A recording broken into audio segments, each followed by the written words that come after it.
This is All Things Ansys, a podcast from the technical support staff at PADT. Episode 73, a dynamic review of Ansys LS-DYNA 2020 R2, and a look at what is going on in the world of Ansys.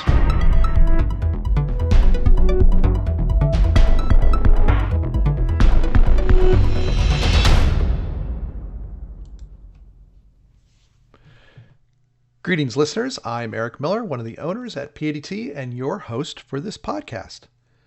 It's the start of October, and I'd like to say fall is in the air, but it's not. Here in Phoenix, we're still in the middle of our driest and hottest summer on record. So this is a podcast for engineers, so let's go off topic and nerd out for a few minutes about how hot the summer's been here and how dry. We had only 0.24 inches, less than a quarter inch of rain measured this summer. Normally from May to September, we have just under 5 inches, 4.97 inches. July is usually our wettest month with 2.15 inches. I know there's some of you listening going, we do that in an afternoon, but it is the desert. We only had, instead of the 2.15 average, we had only 0.03 inches of rain in July this year. August wasn't much better. Usually we do 1.6 inches, and it was 0.15. In July, we had over 100 we had 30 days where the temperature was over 100, and there were 23 days where it was over 110. In August, we had 31. All 31 days were over 100. Not one day did it drop below, and it was over 110 for 25 days. And then in September, yay, we cooled down so that only 25 of the 30 days were over 100 degrees, and we had 6 days over 100, only 6 days over 110. So one of the side effects we're seeing from so much dry heat is that we're losing our iconic symbol of Phoenix area, actually the desert Southwest, the saguaro cactus. This is the classic tall cactus you saw in cartoons and you see on TV shows. It's kind of tall, anywhere from 10 to 30 feet tall, and it's got these arms that stick up and point towards the sky. There's many arms around the central cactus, the green cactus. Well, what we're seeing in people's neighborhoods is the arms are falling off because they're not getting enough water and it's too dry, or the whole cactus itself is just falling over. And these could be 100-year-old plants that are just falling over. So it's very sad to see. It seems to have stopped for now, but we had quite a few we lost during the summer.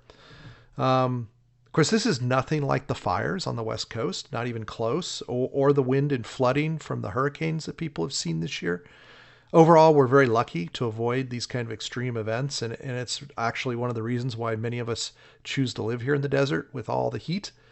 But it was really hot this year, so most of us were inside most of the time, so it wasn't as bad as it could be, but definitely something else about 2020. So your empathy and good thoughts, out to everybody who's dealing with weather in this crazy year of 2020.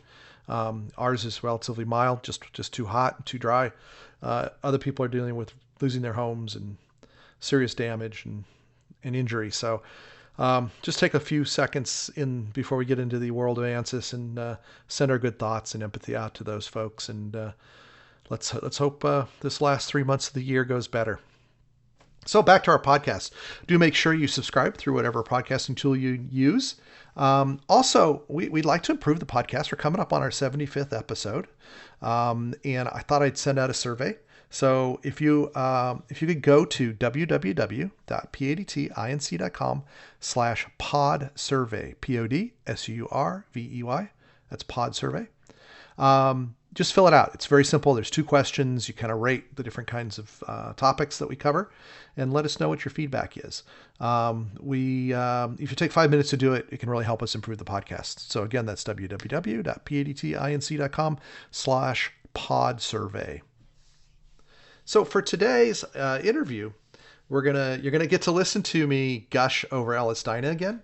I love this tool. We love this tool here at PADT. And after the acquisition of the company LSTC by Ansys, it just keeps getting better and better. So let's listen in on my discussion with one of our LS-DYNA experts, Jim Peters. Today, we're going to talk about one of my favorite Ansys products. If you're a regular listener to the podcast, you heard me gush like a small child at Christmas time about when Ansys acquired LSTC. I've been a fan of this code since it was a government code, DYNA 3D, and we were just doing some very simple bird strike with it, but it is now really a power user's tool. So we're going to talk today with Jim Peters. Welcome, Jim. Thank you. About LS-DYNA, Ansys LS-DYNA, which I love to say, 2020 R2. So there's a lot of new stuff in there. So we'll start where we usually do. What is your favorite new feature in R2? Wow, there's quite a list in there. I think the one that jumped out to me is one of the new particle methods. SPH has been around for a while. It's always been great for very brittle materials, very good correlation with failure that way. But, it's always a challenge with more ductile materials in order to get, number one, being able to characterize failure without having to use the standard, remove elements and stuff like that. Right. So this Gherkin method that's been developed is outstanding. Particle method that basically uses a background mesh that you may have already created for a standard Lagrangian, and that can be converted into a particle form that uses this particular method, and just a tremendous amount of technology behind that to be able to simulate, highly nonlinear behavior. One of the examples they have is showing a rivet piercing through a composite structure, and being able to capture that entire event, nonstop without having to stop remesh or doing other approximations is pretty incredible. So definitely. Yes, it does the failure, it does the distortion, it does all that stuff, and like you said, it was a composite even. So pretty sophisticated. Yeah. That I agree. That's really cool. Now that's different, right, than the tool you use to model, say, a golf club hitting a sand wedge in sand, right? Or would you use a tool as well? Well, yeah. I mean, there's several particle methods available. Probably the one most appropriate for sand would really be the discrete element method. Okay. Because that's just a single particles. It's designed to have very low level cohesion between particles, but each particle modeled almost at the scale of the particle itself, and that method is really good for geological type materials and things like that. Yeah. Okay. So that's a slightly different one. Yeah. Cool. So one of the things that I was really excited about and haven't had a chance to look at as in depth, but when we were talking earlier, we talked a little bit about it, is the new CFD capabilities. What's your thoughts on those?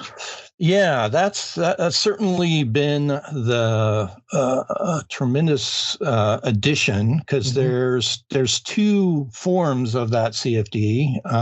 There's the incompressible CFD that's coupled with all the other multiphysics capability of structures and thermal, and then there's the compressible CFD tool as well. And that one's really kind of rewriting, the way that we handle blast and simulating explosions. It's really adding, that level of fidelity that was somewhat approximated in earlier generations, and now being able to really capture with high accuracy, the true real gas behavior, and as well as the simulation of burning propellants and so forth. Yeah, so for those that aren't super familiar with LS-DYNA, it kind of grew up, doing large metal deformation from explosions, right? And we used it for a lot of other stuff, airbags, bird strike, penetration of weapons and things like that. But now it's really grown into so many other applications. It's kind of mind-boggling, all the different places we can use it. And I'm thinking of a test case that you did for a customer that we can't share, but that's in the medical space that is really exciting to see. Any changes to how LS-DYNA works with the workbench interface? It's progressively getting more exposure. I was categorically say that, most Ansys LS-DYNA users really maybe only have a very brief understanding of what's under the hood. I almost use the analogy, you're used to playing Wheel of Fortune, and now when you look under the hood, now we're playing Jeopardy, because there's a lot of really sophisticated stuff under the hood that is more than just a GUI wrapper. So, but yeah, there's definitely capabilities. Some of the SPH particle meshing has been implemented in Workbench interface. And just a general increase in capabilities of some of the features that are being added there. So if you're using LS Prep or a third-party tool to do your meshing and problem setup, you should really. I feel like it's time to probably do most of it in mechanical. Is that a balanced statement? Yeah. There's certainly, for the high end LS-DYNA user, there's certainly advantages that the Workbench environment can do in model prep. And then, if you need to punch out and go in and add some other features that are unsupported, that's the basic way that I use it most of the time. So the ability to be able to get the best of, the geometry prep world in SpaceClaim, as well as the, either Workbench meshing or, SpaceClaim meshing, is also really a powerful tool for LS-DYNA related models. That's right, because you can do hex meshing now in SpaceClaim, right? Yeah. I've been using that quite a bit for a couple of my projects, and it's been working really well. Yeah, that used to be the hard part, right? With an LS-DYNA model, was creating that hex mesh, and you don't always need a hex mesh, and when you do, you can do it in much better tools these days. So yeah, absolutely. Cool. So what else do you really like? We talked about CFD. We talked about the new particle modeling. Is there anything else that kind of gets you excited? Well, in general, there's so many different physics that are able to be coupled now. We've got electromagnetic, acoustics, chemistry. A lot of the development has kind of been geared around one of the big application customers, and that's automotive.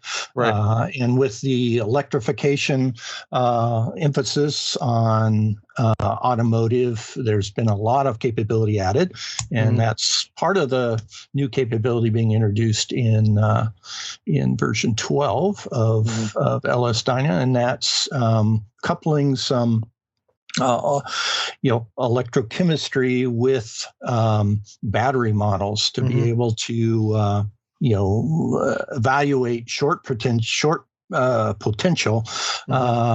due to either impact or fasteners or something like that might you put a screw in the wrong place. In the wrong place, and it might go into the battery cavity. So they've developed a lithium ion kind of multi-scale battery module that allows you to model, some of the standard configurations you find in automotive and, cell phones and things like that. So that's a pretty cool capability. That is very cool. I forgot all about that because because, well, lithium-ion batteries are everywhere. Yeah. And they're getting stepped on and warped and broken. And so that's great that they have that. It makes it much easier to model because they're not simple things to model either. So having a tool makes it much, much better. That's cool. Yeah, absolutely. How's speed with it these days? I mean, they've added a lot of features, but I think they've been working on performance as well, right?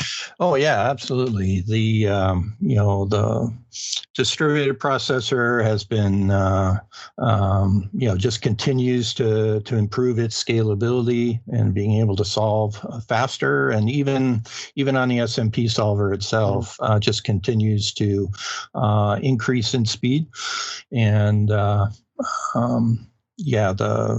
the scalability is getting better and better for larger and larger models. And you just got a new box. I did. How's it running on the new hardware? It's noticeably different, I assume? Yes, it's very good. I had one particular model that I ran with a just only one generation earlier, Intel core. Well, actually, I think it was an AMD cores, but it was 47 core machine that was running a very large crash model. That one took about 99 hours to run. I ran that exact same model in my newest machine and almost cut it in half with only 31 cores instead of 47. So fewer cores, but faster everything else. So it's leveraging the new hardware. That's really good to hear. That's great news. It's always been a good code for parallel, but we keep modeling more, so we need to use more horsepower, right? Definitely, get more capabilities and more things. The different applications are kind of run through my head, and I actually forgot to mention automobile crash is probably the biggest use, I think, of the code these days. I'll have to ask the product team at Ansys if that's true, but I know that there's been a lot of work on dealing with large assemblies, because that's what car bodies are, right? So, any nice changes in that area, or is that pretty much done now? I can't remember. Well, the complexity and the resolution of the automotive models are getting more and more sophisticated. I mean, if you look at some of the very latest, models that are provided by, some of the university sources and national transportation safety area, that these are, they're picking up every little detail you can imagine. Used to be pretty, simplified representations, but, every, piece is well defined. And so, what used to be, 100,000 element models are now, 400, 600, over 1 million. Right. And, and that's, that requires even more horsepower to be able to do that. Yep. But that's getting less expensive. Yeah. It amazes me, the fidelity now, of, connectors and fasteners and weld joints and things like that are modeled and taking into account all those things and the energy absorption and deformation. That's a really good high overview. Anything else that's new that people should know? Well, there's one of the really cool examples I'll be talking with in the webinar next week is one where it's a coupled EMAG mechanics, solid mechanics, and flow all together, modeling a heart where there's actually a pacemaker inside the heart. And so the electrophysiology of that is modeled. And it actually, excites the muscle tissue, and then there's the standard valve, and then the blood flow going through that. So all of that is coupled together in one model, which is pretty impressive. I'll have to check that out, because that's, we've done valves. Right. We've done the heart action, prescribing the motion. to the muscle, not actually putting a current on it and then watching it distort. That's pretty freaking cool. That's pretty amazing. Oh my gosh. Yeah, I'll definitely have to check that out. I didn't realize that. That's pretty cool. So if somebody wants to learn more about LS-DYNA, what's the best way to kind of understand what it can and can't do? Is there a good website, or should they just kind of play with the tutorials or the Learning Center? What's your recommendation? Well, there's certainly a lot of sources for that. I mean, nearest term is if they want to listen to the webinar I'll be doing next week. That's a perfect place to start. Gratuitous advertisement for that. That'll be a good top level overview of not only what's in the latest release, but some of the exposure of what's been under the hood. And so that'll be next week. And then the website is a good one to go to.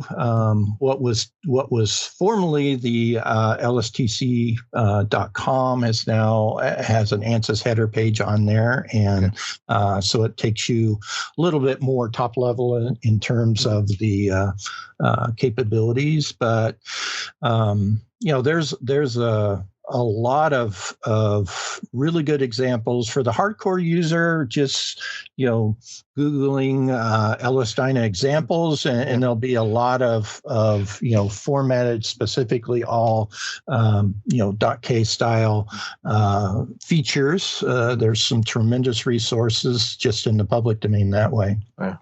It's a very active user community. That's one thing we noticed early on. Is a lot of academic and a lot of companies that actually publish stuff, and it's a very dynamic and active user group community. That there's always some great resources out there. That was my go-to for a long time, was the LS-DYNA website. The animations on there were always kind of give me a clue of what they could do in the current version. So I'm glad that's still around. That's good. Yeah.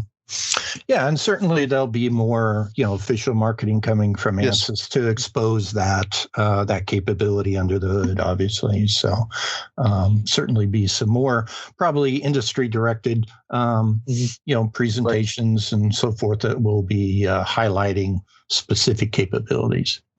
So kind of my parting comment, and verify or tell me I'm wrong. One of the things that I'm seeing more, so we've been doing this for a while, and we always get the phone call that's like, what I want to do is I want to model, my product sitting on a balcony and it gets hit by lightning and some weird and falls off the balcony, and we go, well, theoretically we could probably maybe do that, but that's, I don't know. More and more often I'm saying I think we can do that in LS-DYNA.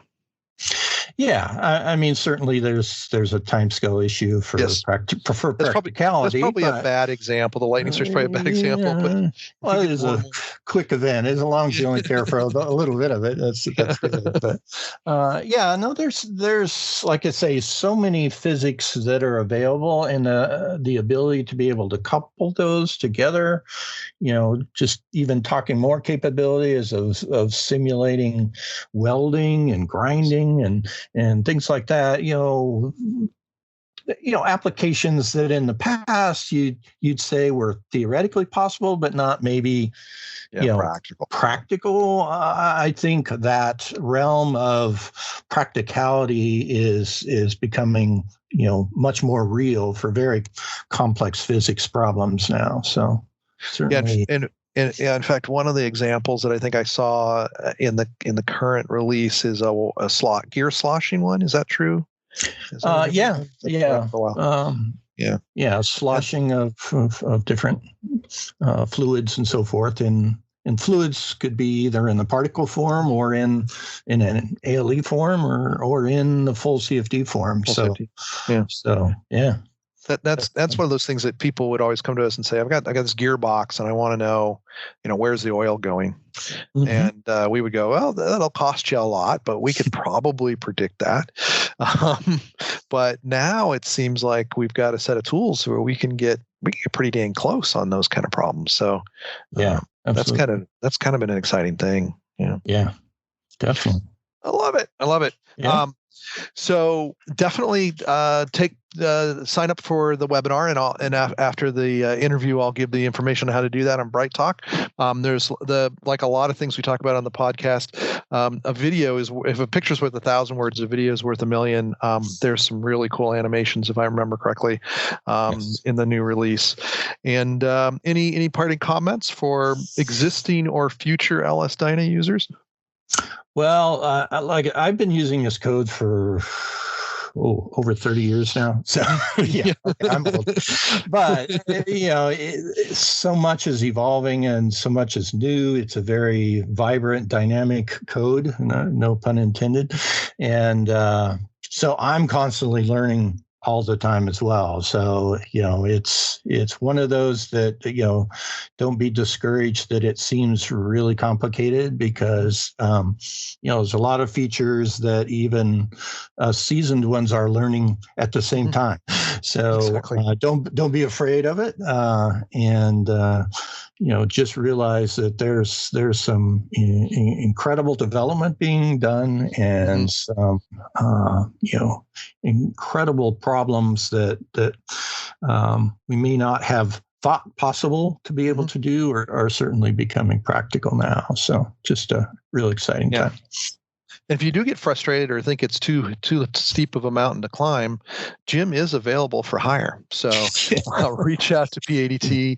Mentoring around LS-DYNA is something that we do, and you don't have to figure all this out when you've got folks that already have done it. So I'll put that plug in there as we finish up. And I really want to thank you very much for your time. As always, Jim, I learned a ton, and I can't wait to see what's next in the world of LS-DYNA. It's so exciting. Yes, absolutely. All right. Well, we'll talk to you soon. Okay. Thank you. Well, thank you very much for joining us on that discussion. Do check out his webinar. Go to brighttalk.com and search for LS-DYNA, that's LS-DYNA, to find it and register it, or you can look for PADT and find it there, or you can go to our website /events, www.padt.com/events, and you can find it there on our schedule. I recommend that you sign up. You don't have to listen to it or watch it live, but what you can do is watch it whenever you want to, and then it's totally worth it just for the animations. I highly recommend it just to see some of the dynamic behavior that you can model in LS-DYNA. And that brings us to today's word from our sponsor, and our sponsor is PADT. Surprise! I mentioned that Jim was for hire in the interview, and I wasn't joking. Over the years, we have developed a considerable amount of expertise on how to use LS-DYNA and how to use it to get useful information. It is a powerful and capable tool and surprisingly easy to learn. But if you don't have the time to learn it, would like some training to get up to speed faster, or want expert advice on how to set up and post-process your model, then reach out to our team at PADT. We can also do LS-DYNA simulation for you if you don't have the tool in-house. And if you listen to this podcast, you're probably a power user of Ansys, and where we specialize is helping Ansys mechanical and fluent users get the most out of their LS-DYNA. That's kind of what's unique about PADT's LS-DYNA consulting business, is our strong understanding of how to use the whole Ansys tool set. We speak your language. So reach out, info@padtinc.com, and let's talk about where we can help you with your LS-DYNA simulations. So let's talk about Ansys stock, ANSS. So on the 1st of October, it actually got up to 334.80, not its all-time high, but it was another kind of secondary peak. The problem is, though, with everything that is happening in politics in the U.S. And with the virus, the market itself, as well as the Ansys stock, went back down a little bit. It's down to 321.58 on Friday, October 2nd. That's where it closed. I suspect this weekend will continue to generate serious news that will have long-term impact on our country and our economy. So stay tuned on the price. Who knows what it's going to do. It's up. On Friday, it was up 24.93% for the year versus 3.64 for the S&P 500. So it's not adjusting as much as the market is, but it's still something to watch. There's a lot of things outside of our little world of simulation that are driving the stock price. So in the world of Ansys news, there's one story of note. Ansys and the University of Texas Arlington did a press release where they're collaborating on hypersonics research.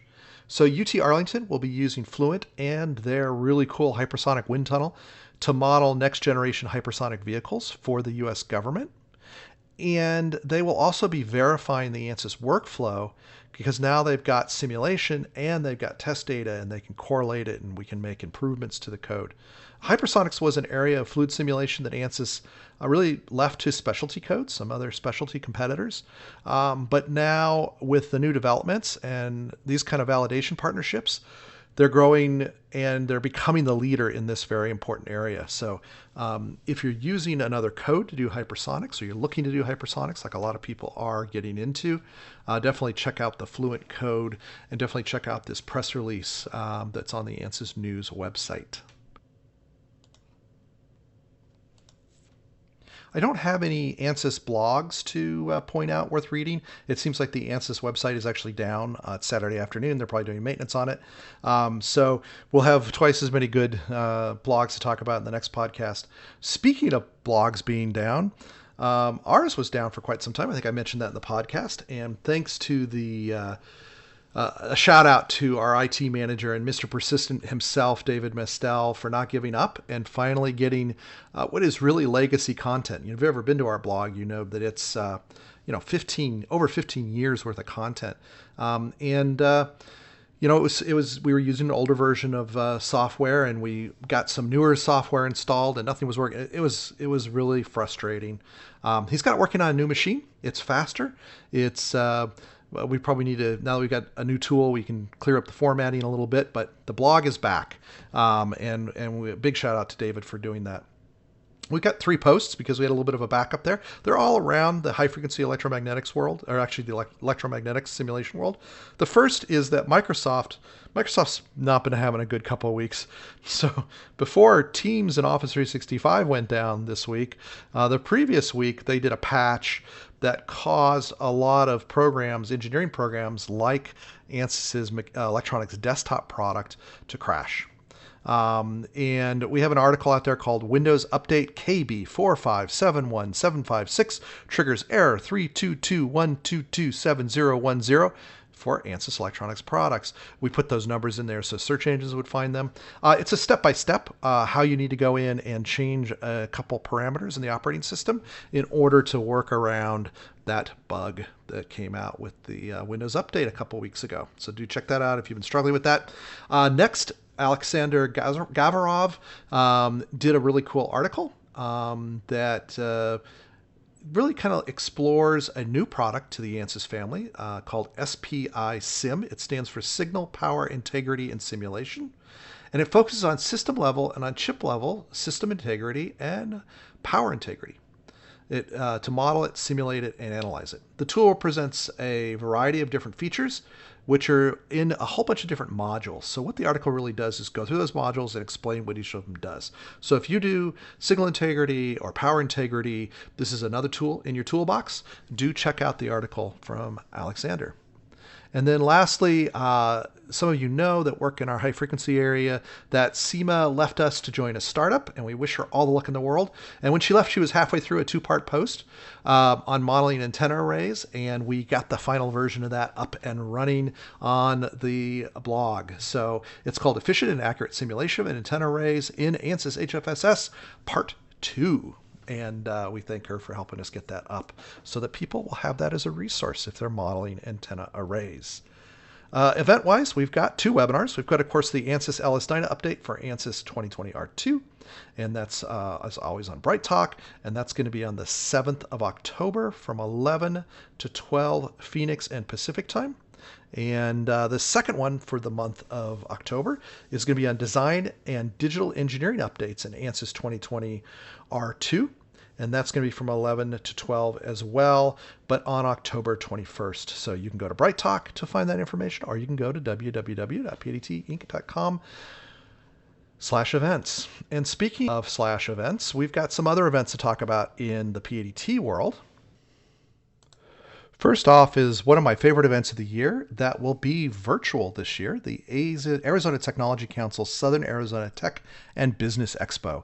This is the big gathering down in Tucson where all the tech companies get together, usually at the convention center there in Tucson, but this year it's going to be online in a very cool platform that is 3D. So we're not just going to be watching Zoom. We're all going to have avatars. We're going to be in 3D. We're going to walk around. We have booths. We can talk to each other. We can sit down and talk to each other. I'm very excited about this. That's going to be on the 7th of October from 9 to 5:30. I think it actually starts officially at noon.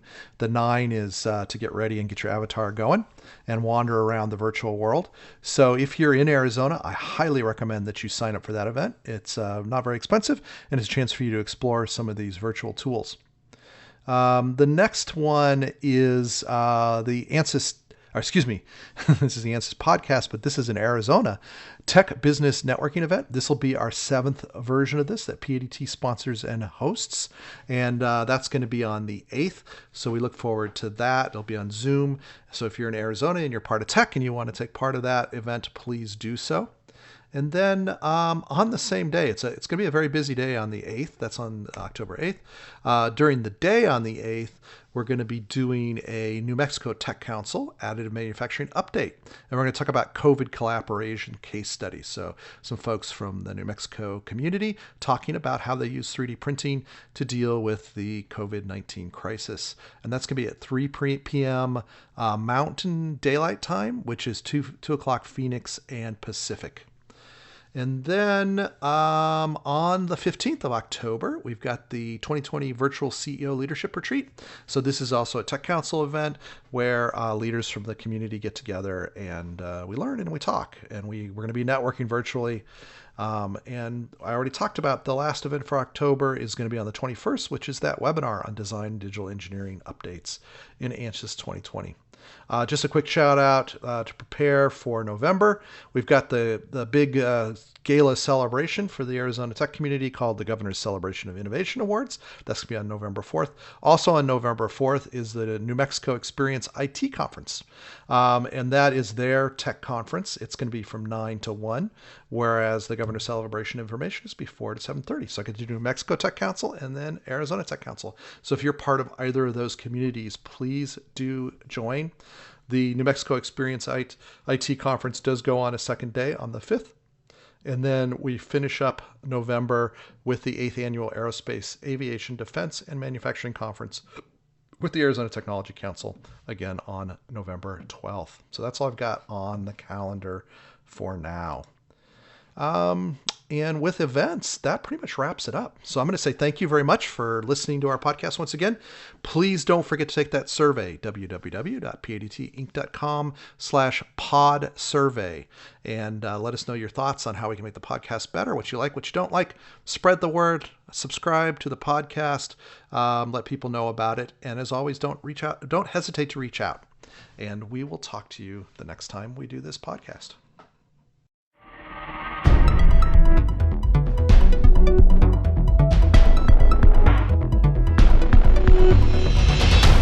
Thank you for joining us for the All Things Ansys podcast, episode 73. As a reminder, this podcast is not affiliated in any way with Ansys Inc., and the opinions expressed are those of the people on the show only, and not of their current or former employers. For more information, visit www.padtinc.com/blog, and please share your thoughts and questions through an email to podcast@padtinc.com. See you next time.